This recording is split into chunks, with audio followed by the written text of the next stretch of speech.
Hola a todos compis y bienvenidos de nuevo a Bichi Teacher en YouTube. Antes de empezar este vídeo me gustaría daros las gracias de todo corazón por la acogida tan bonita que ha tenido el canal y que tuvo el primer vídeo. Como os comenté, no sabéis la ilusión y las ganas que había detrás de este proyecto, y saber que os ha gustado y que a vosotros también os ilusiona me hace muy feliz. Para los que no me conocéis, mi nombre es Loreto y soy maestra de educación primaria e inglés en Sevilla. Saqué mi plaza en 2019, opositando por primera vez, y soy la personita que está detrás de la cuenta de Instagram Bichi Teacher, que os voy a dejar por aquí por si no la conocéis. El vídeo de hoy he decidido titularlo Mi recorrido alumna, opositora, maestra.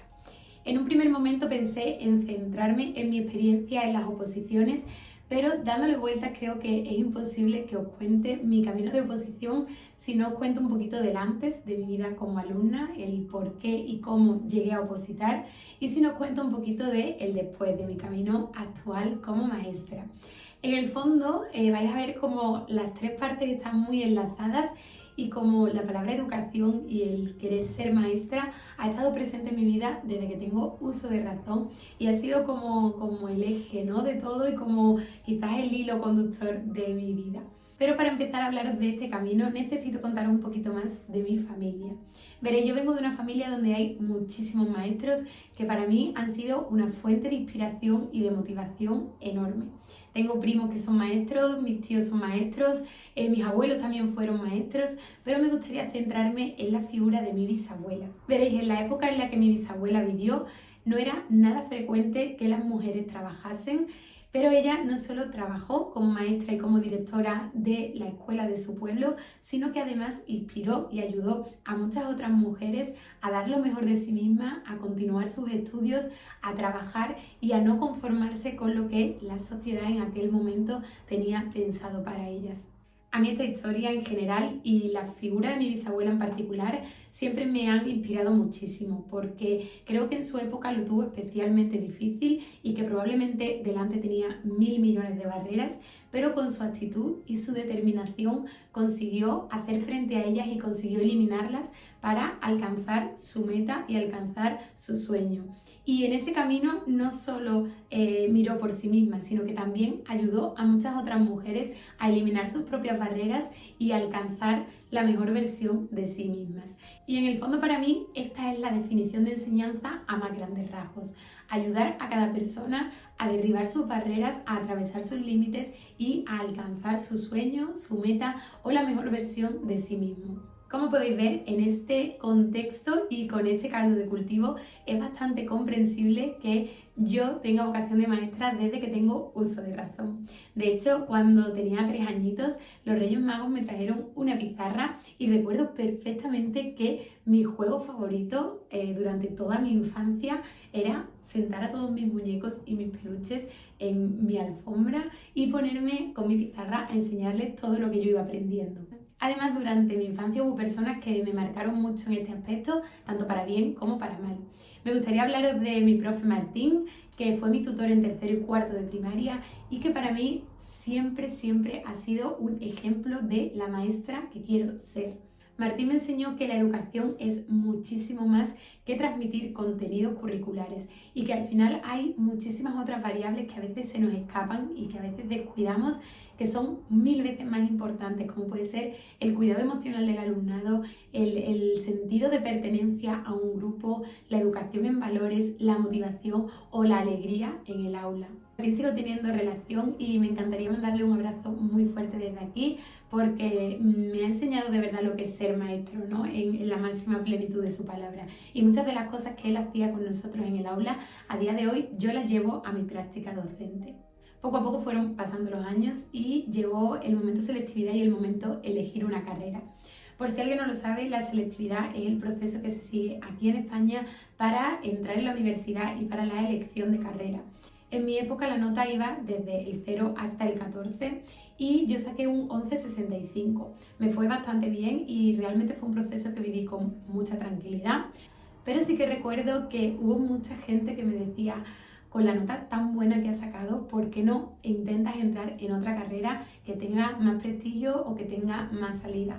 Y yo recuerdo que a mí aquello me rayó mucho, no porque yo dudara, porque yo sabía que quería ser maestra y que iba a entrar en educación primaria, pero sí eso de a más nota, más prestigio, más importante, más dinero, más... no sé, aquello fue un punto de reflexión para mí importante. Y así, en septiembre de 2011 llegué a la carrera de educación primaria.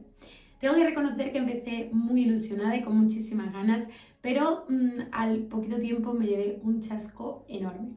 No voy a entrar a criticar el plan de estudio, ni la universidad, ni los profesores, ni nada de eso, pero sí que creo que a día de hoy la carrera de educación primaria no está bien enfocada y que muchas de las asignaturas que se imparten son absurdas. Voy a poner un ejemplo para que entendáis un poco a qué me refiero. Recuerdo que en primero de carrera teníamos una asignatura que se llamaba Geología y se daba Geología nivel cuarto de la ESO o algo así. Como maestra de primaria que ha llegado a la carrera universitaria, ¿de verdad es necesario que yo dé geología de cuarto de la ESO? No sé.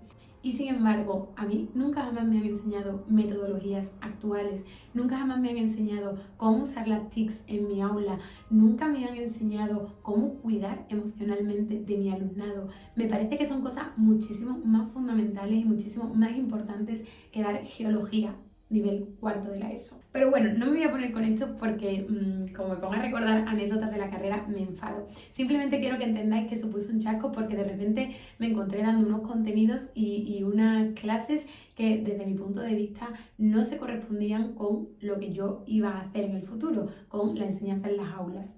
Como os digo, en general la carrera supuso una enorme desilusión para mí porque me di cuenta que no era más que un trámite, que había muchos profesores que no sabían lo que era enseñar y les daba igual, muchas asignaturas inútiles y absurdas y muchos de mis compañeros realmente no querían ser maestros, sino que estaban allí porque no habían entrado en otra carrera, porque entendían que era una carrera fácil o por el simple hecho de ser maestros y tener muchas vacaciones y un buen sueldo fijo. Y entonces, en tercero de carrera, me llamaron del cole donde yo había estudiado para ser monitora de actividades extraescolares. Tengo que reconocer que eso supuso un punto de inflexión para mí porque me ayudó a recuperar la ilusión por la enseñanza y a darme cuenta que realmente yo quería ser maestra y a mí me encantaba trabajar con niños, que lo otro era una etapa y tenía que vivirla lo mejor posible, pero que el final o el destino seguía siendo mi verdadera vocación. Además, ese mismo año, en tercero de carrera, tuve mis primeras prácticas curriculares en un aula y fue una experiencia preciosa. Tuve la suerte de tener una tutora que confió en mí ciegamente desde el principio y prácticamente me entregó la clase y me dijo: allí la tienes, haz lo que tú quieras, confío en ti, a por ello. Y eso me permitió sentirme seño de primaria al 100% y por primera vez en mi vida. Me permitió poner en práctica mi metodología, mi forma de evaluar, mi forma de contactar con el alumnado, mi organización. Y como os digo, junto con lo de ser monitora de extraescolares, supuso un punto de inflexión enorme porque me di cuenta que estaba en el camino correcto. Además, ese año conocí a un alumno muy especial que llevo en mi corazón. Este alumno tenía unas necesidades educativas brutales, muy específicas además, y la tutora, por sus características y por su edad, pues no sabía atenderlo. Entonces ella normalmente lo dejaba allí en una esquinita jugando y esperaba a que la profe de PT, de pedagogía terapéutica, lo sacara del aula y trabajara con él.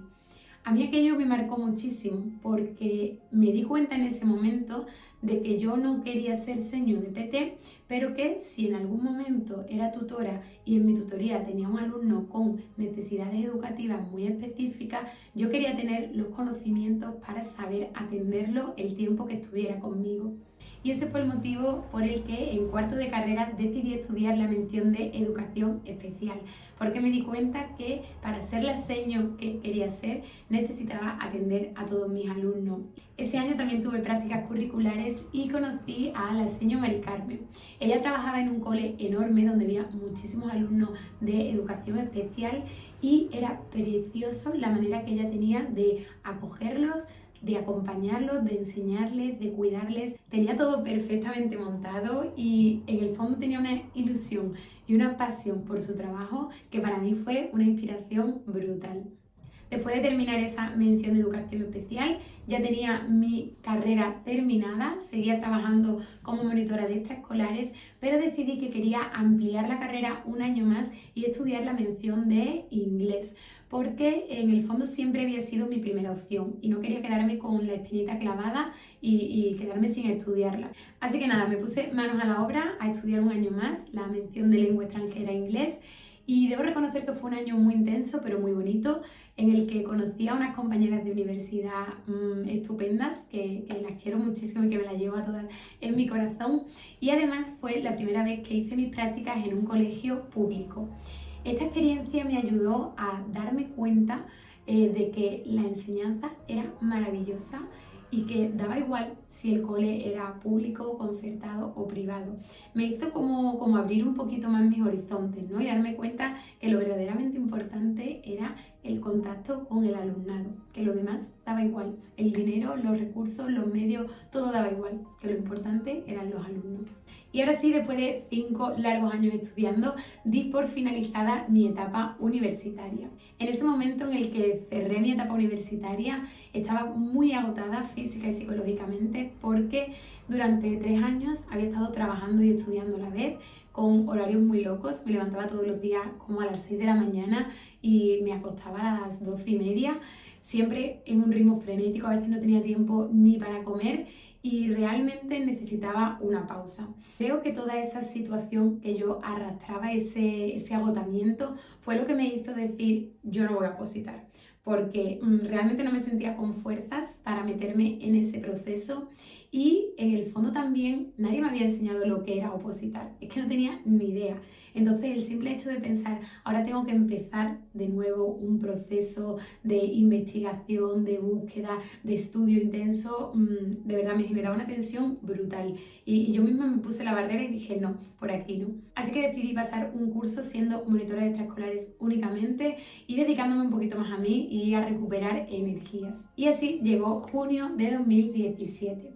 En ese momento yo ya llevaba 4 cursos trabajando como monitora de extraescolares y empecé a sentirme muy estancada porque realmente me di cuenta que en ese cole no tenía nada que hacer, que no iba a promocionar y que no tenía un plan a largo plazo, que simplemente iba viviendo pero no sabía cuál iba a ser mi siguiente paso. Entonces mi mejor amigo me propuso irnos de aventura de verano a Manchester a buscar trabajo de otra cosa, a encontrarnos a nosotros mismos y a aprender inglés. Y por supuesto me lancé de lleno. Así que en verano de 2017 me fui a vivir a Manchester y empecé a trabajar en una tienda de ropa. No voy a decir la marca de la tienda porque no sé si esas cosas se pueden decir o no, pero bueno, es una tienda española que a todas nos encanta por las maravillas que crea el señor Amancio Ortega. El caso es que de repente me descubrí a mí misma completamente independizada, viviendo en otro país, hablando otro idioma, trabajando en algo que jamás me había planteado porque estaba muy alejado de la enseñanza y descubriendo una parte de mí que no conocía. Y en esa parte de mí me descubrí muy feliz y me descubrí con una sensación de paz y con unas ganas que hacía tiempo que no tenía. Y entonces en agosto de 2017, cuando ya tocaba pensar en la vuelta a España, me di cuenta que yo realmente no quería volver, que estaba descubriendo una parte de mí misma que no conocía, que me hacía sentir súper bien y que realmente yo quería seguir mi aventura allí. Con la primera persona con la que hablé de esto fue con mi chico, porque él vino a Manchester a verme y recuerdo que un día le planteé la situación, ¿no? Y le dije: Javi, estoy pensando en quedarme aquí durante este curso porque me he dado cuenta que en Sevilla ya no era feliz y necesito vivir esto, necesito encontrarme, necesito seguir aquí porque es lo que verdaderamente me llena ahora. Pero eso no quiere decir que no quiera estar contigo, porque realmente yo quería seguir con él y yo tenía claro que estaba enamorada. Entonces me encontraba así un poco como entre la espada y la pared, ¿no? Entre lo que yo sentía que quería hacer y lo que pensaba que debía hacer por él. Y recuerdo perfectamente sus palabras en aquel momento, porque me dijo: egoístamente te pediría que te volvieras conmigo, pero te estoy viendo aquí y estoy viendo lo feliz que eres.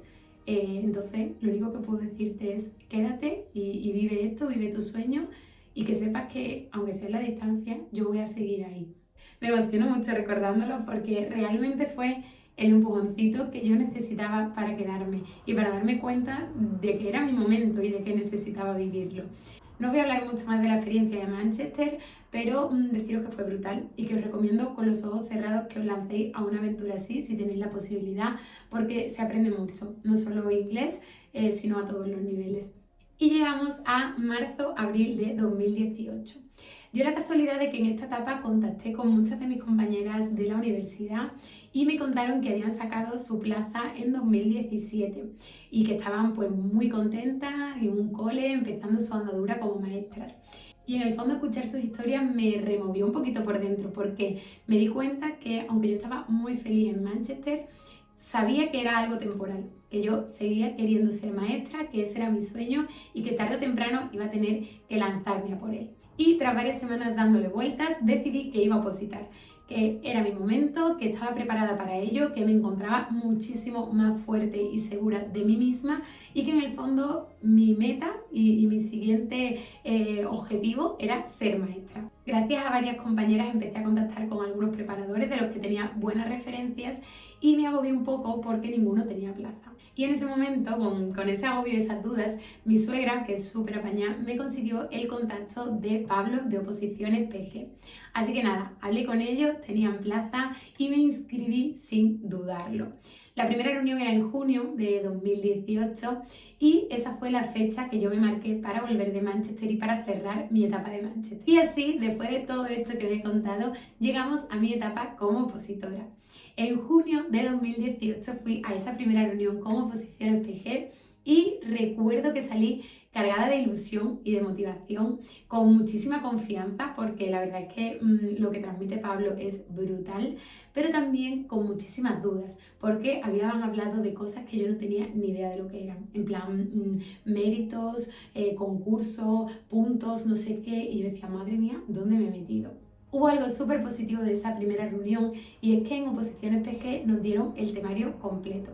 Entonces eso hizo que a finales de agosto, cuando yo ya había descansado y me sentía súper fuerte, empezara a estudiar. Empecé con muchas ganas, con muchísima ilusión, con mucha disciplina también. Recuperé el hábito de estudio en muy poquito tiempo y esos primeros meses de oposición, finales de agosto, septiembre y octubre, los viví con muchísima energía, ¿no? Avancé un montón, estaba feliz, estaba segura de que era mi camino y realmente fueron un inicio potente. Pero, como es normal, todo lo que sube llega un momento que baja.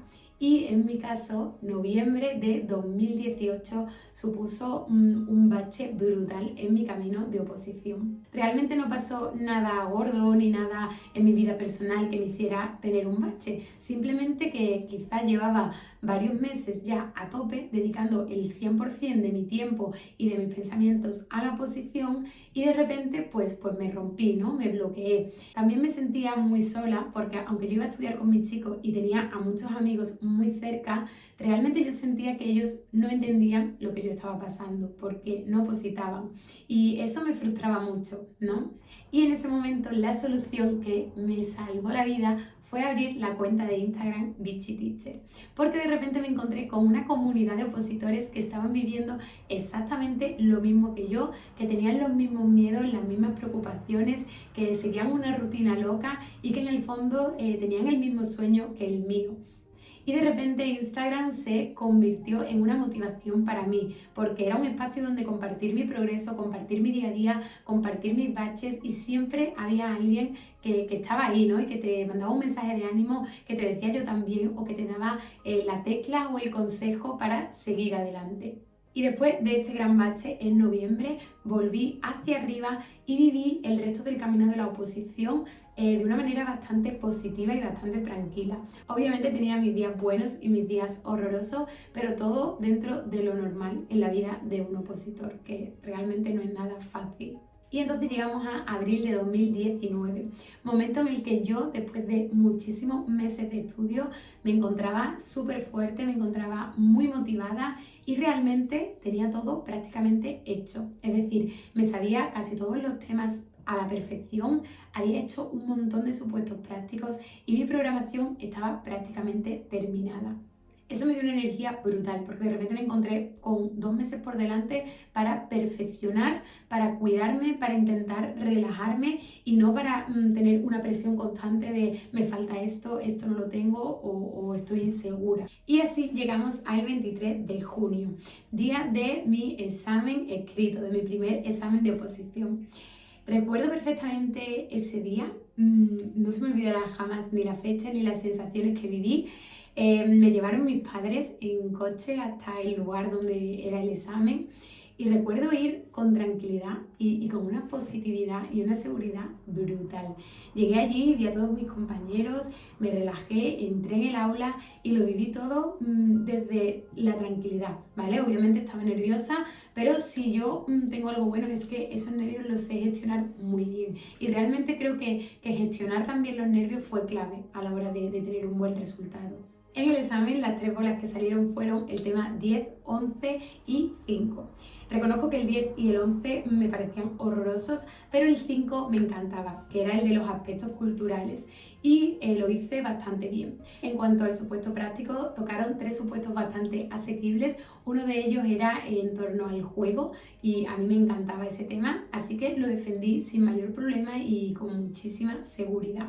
Y cuando terminé ese examen salí con muy buenas sensaciones, ¿vale? No sabía lo que iba a pasar porque obviamente tenía miedo de cómo corrigiera el tribunal o si le gustaría o no le gustaría mi propuesta, pero salí tan feliz y con tan buenas sensaciones. Recuerdo perfectamente que al salir de la facultad había unas escaleras y luego una explanada enorme y allí estaban mis chicos. Entonces ese momento de salir después de tantas horas concentradas, de que me diera el sol, que en junio en Sevilla os podéis imaginar el sol que hacía, y ver a mis chicos allí sonriendo, esperándome como con tanta ilusión, fue un momento mágico después de tantos meses de esfuerzo y de nervios.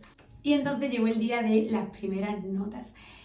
Ese momento lo viví con muchísimo nerviosismo porque yo sabía que esa nota era fundamental para que después el resto fuera bien. Decidí ir a verla sola porque no quería que nadie me acompañara en ese momento, sino que era un momento muy mío y muy íntimo.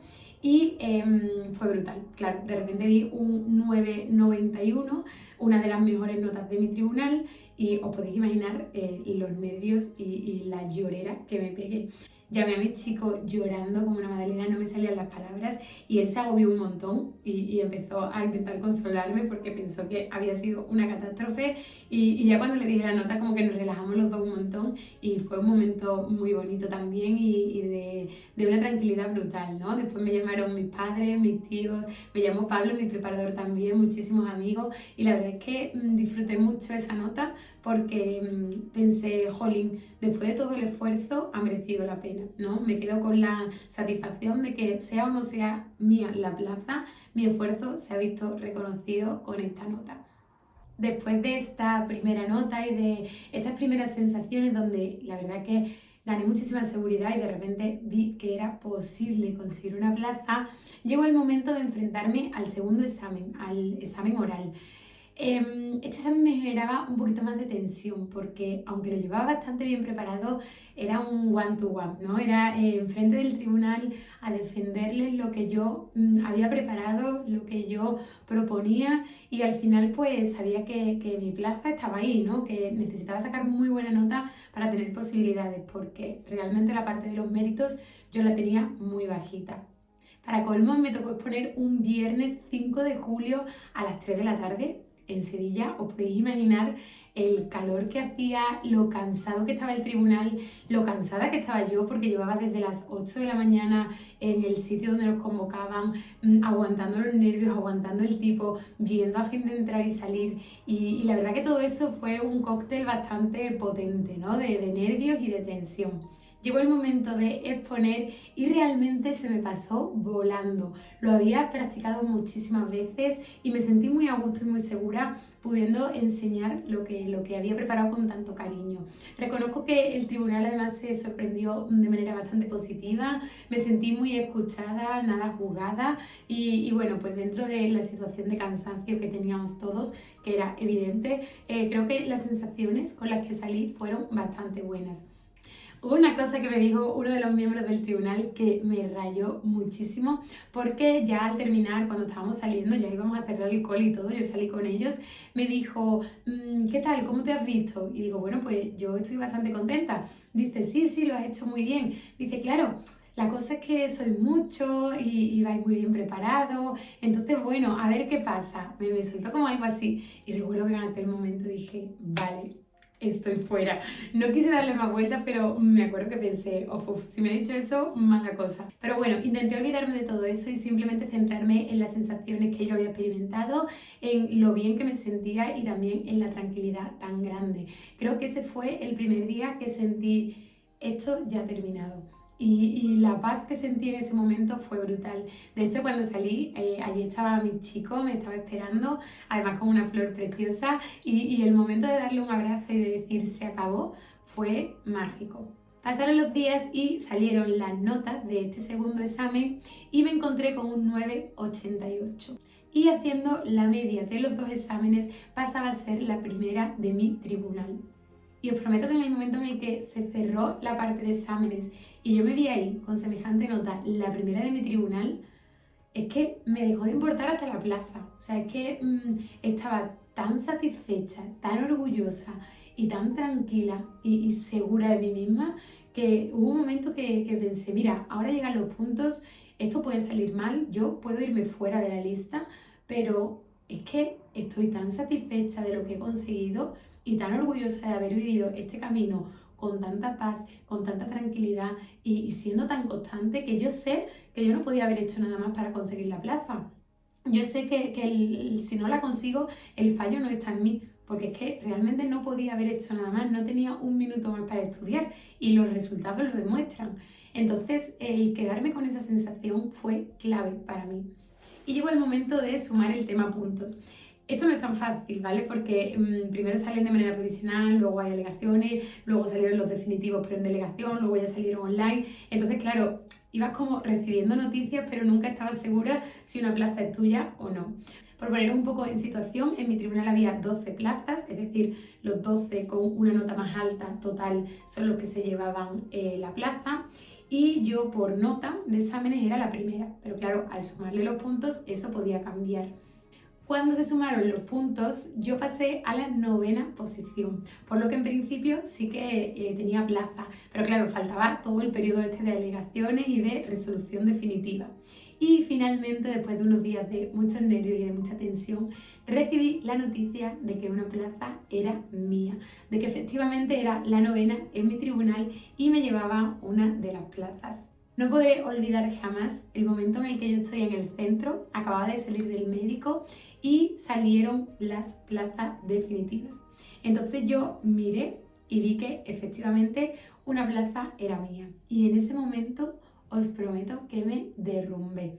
Tuve que parar, me senté en un banco y empecé a llorar como una magdalena, porque en ese momento sí que sentí verdaderamente todo ha terminado.